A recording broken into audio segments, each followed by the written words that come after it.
wabarakatuh. Dengan saya Iwan. Saya Ilham. Kami akan menjelaskan tentang kedokteran keluarga.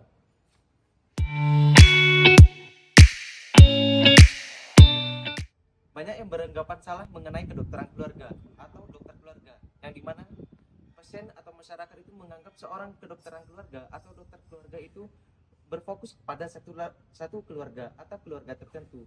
Pada kenyataannya, kedokteran keluarga atau dokter keluarga merupakan cabang dari ilmu kedokteran yang berfokus kepada kesehatan pasien dan keluarga pasien dan bagaimana kualitas perawatan yang dimiliki oleh pasien dan keluarga pasien. Pada tahun 1960-an, kedokteran keluarga itu dibagi menjadi 3 pelayanan. Yang pertama yaitu ada pelayanan primer, yang kedua ada pelayanan sekunder, dan yang ketiga yaitu ada pelayanan tersier. Pelayanan primer merupakan pelayanan yang dilakukan oleh dokter umum. Pelayanan sekunder merupakan pelayanan yang dilakukan oleh dokter spesialis kepada pasien rujukan. Ada pelayanan tersier, yang dimana pelayanan ini dilakukan oleh dokter spesialis kepada pasien tertentu atau berfokus kepada satu pasien dan keluarga pasien.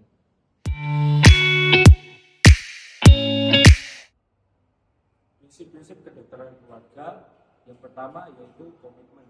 Komitmen di sini adalah komitmen yang terbuka dengan dua arti, yaitu tidak dibatasi apapun penyakitnya dan juga keberlanjutan. Prinsip-prinsip yang kedua yaitu memahami konteks terkait penyakitnya. Selanjutnya, prinsip yang ketiga itu adalah dokter sebagai upaya pencegahan harus mengetahui dan memaksimalkan saat melakukan pemeriksaan fisik dan anamnesa. Yang keempat, dokter keluarga harus memikirkan pasien secara individu dan lingkungannya. Sedangkan yang kelima, dokter keluarga harus bersikap mengikuti komunitas yang terjadi pada pasiennya. Prinsip dokter keluarga yang keenam adalah dokter keluarga berusaha untuk dekat rumahnya dengan pasien. Yang ketujuh, peran pasien di rumah pasien. Yang kedelapan, dokter keluarga harus subjektif dalam pengobatan pasien. Kedokteran keluarga yang terakhir, prinsipnya adalah dokter keluarga sebagai manajemen bagi pasien. Yang pertama, mengontrol pasien untuk masuk rumah sakit, memberikan resep, dan yang ketiga sebagai dokter untuk memilih rujukan yang tepat pada pasien.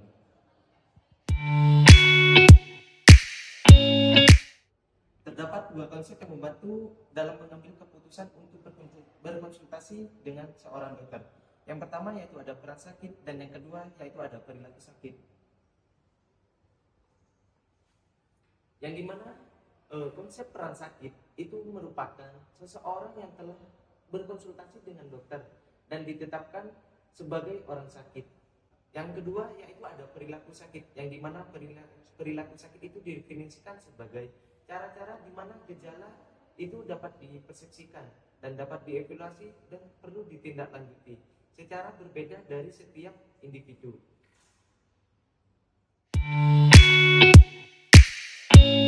Ada 4 tingkat keterlibatan dokter dengan keluarga.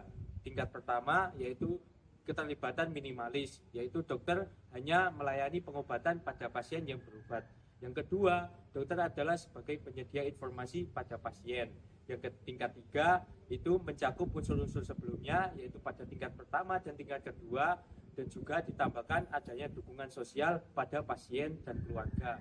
Selanjutnya yang tingkat 4 atau tingkat terakhir, dokter dapat melakukan penilaian sistematis terhadap kondisi keluarga sehingga dokter bisa memberikan intervensi untuk keberlanjutan pada kesehatan pasien dan keluarga.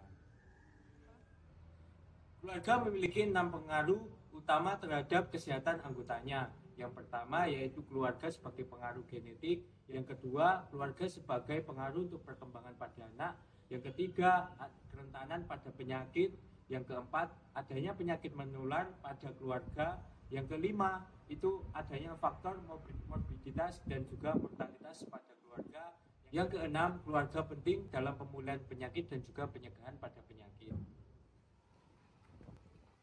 Sekian penjelasan dari kami. Jaga kesehatan kalian Dan juga keluarga kalian. Wassalamualaikum warahmatullahi wabarakatuh.